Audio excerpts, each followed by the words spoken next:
les gars, je suis avec Hervé comme d'hab. Salut Yves. Je suis avec Hervé, on est sur le stage là. Alors moi je pars du stage de demi-fond, coucou Lolo, coucou Laurence Vivier, qui vient de finir, je crois qu'elle vient de finir là, le stage demi-fond qu'il y a eu à Fréjus. Voilà, donc j'ai été leur faire un petit coucou. Du reste, il y a une vidéo sur YouTube qui est en train de tourner là-dessus, qui tourne bien fort. Et là, j'arrive sur Miramas où Hervé, c'est toi à la coordination avec Laurence Manfredi, hein, sur le stage sprint, lancer. Alors pas saut, pas sprint, non. On est sur saut, épreuve combinée et les lanceurs. D'accord. Et tous les lancers, indoor et outdoor. Ça fait du monde.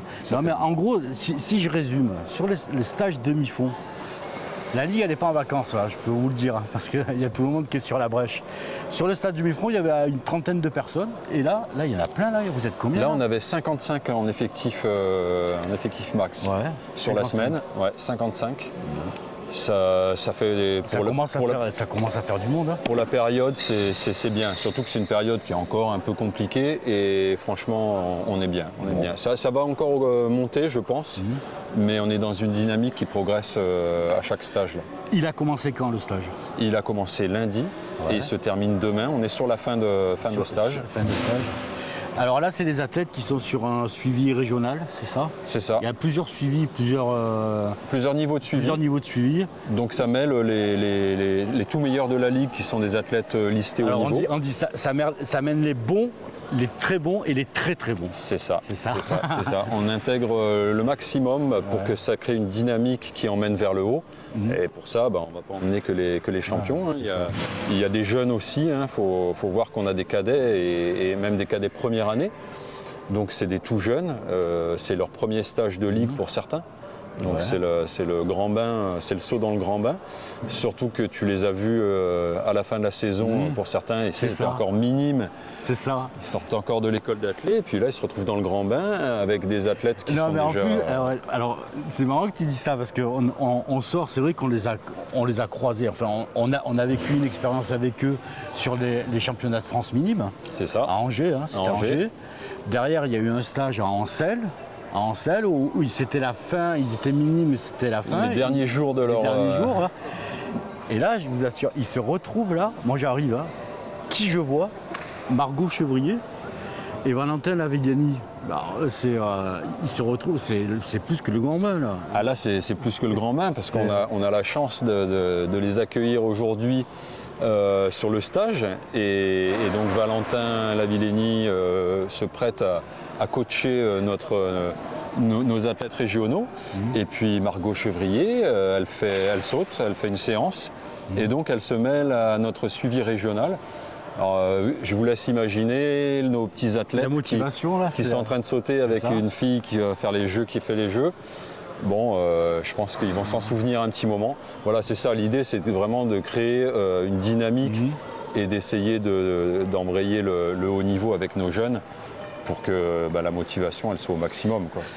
Mais là tous ces athlètes, là, ils n'ont pas des dates, ils n'ont pas tous les mêmes dates en tête, en fait, d'objectifs pour 2023. Il y en a qui sont, alors ils sont sur des disciplines différentes, évidemment, mais ils ont des objectifs. Est-ce que parmi eux, là, parce que c'était le cas, mais c'était des demi-fondeurs, est-ce que parmi eux, il y en a certains qu'on va retrouver sur les crosses ou pas du tout? Alors là, non. Pas ceux-là. Non, pas sur les crosses. Je pense qu'ils étaient tous à Fréjus autour de Laurence Vivier. Et là, ça va plus être les championnats de France piste et de lancer long aussi. Puisqu'on a le groupe lancé, parmi eux on a des lanceurs de javelot, des lanceurs de marteau, de disques. D'accord, c'est donc plus sur ces disciplines-là. Voilà, ils seront concernés par les championnats de France. Quelques rendez-vous en tête? Tu as des rendez-vous janvier? Janvier, ça va être... Ça commence à fond là. Ah oui, parce que ça va être la période sélective. Pour se qualifier au championnat de France, il faut passer par les phases qualificatives et donc ça va être nos championnats régionaux. Et c'est là qu'on va retrouver alors championnats régionaux, épreuves combinées. Oui, 12-13 janvier. 12-13 janvier. Championnats régionaux individuels. Donc là, c'est 15 jours après. Et puis, on va avoir les championnats régionaux lancés long également. les individuels, c'est pas le 22 janvier, un truc, il n'y en a pas un le 22 janvier, je crois. Je vous remettrai les dates, j'ai les dates sur le site provence-athlé.fr.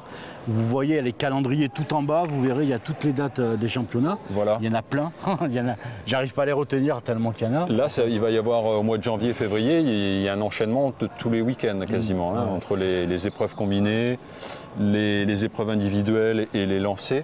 On va avoir pratiquement tous les week-ends une compétition. Alors là, en fait, en décembre, on est un peu... alors, c'est une question en même temps que je pose. C'est une période charnière parce que il y a eu les renouvellements de licences et tout dans les clubs au mois de septembre.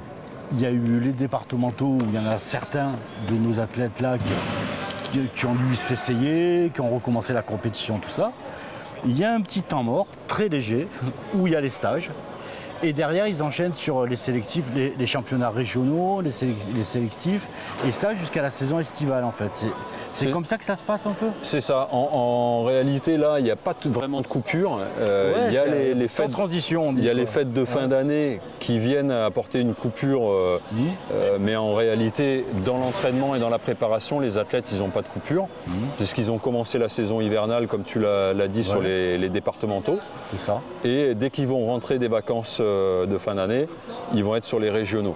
Donc en réalité, il n'y a pas de coupure et ça va s'enchaîner jusqu'à fin février, début mars. Ouais. Et ensuite, on a cette toute petite transition du mois de mars avant d'attaquer la saison estivale en avril. À chaque fois, c'est ponctué de stages? Non, pas forcément. Dans les périodes, voilà. Dans les périodes transitoires. Dans les périodes de transition, avril, on va avoir la seconde grosse période de stage qui initie le début de la saison estivale. En réalité, voilà. Donc il n'y a pas de temps mort en fait. Dans l'athlé, c'est rare. Les temps morts, c'est court. Il y en a, mais ils sont courts. Les temps morts, mais courts. Assez courts. Merci Hervé, on refera le tour là. Et voilà. À bientôt.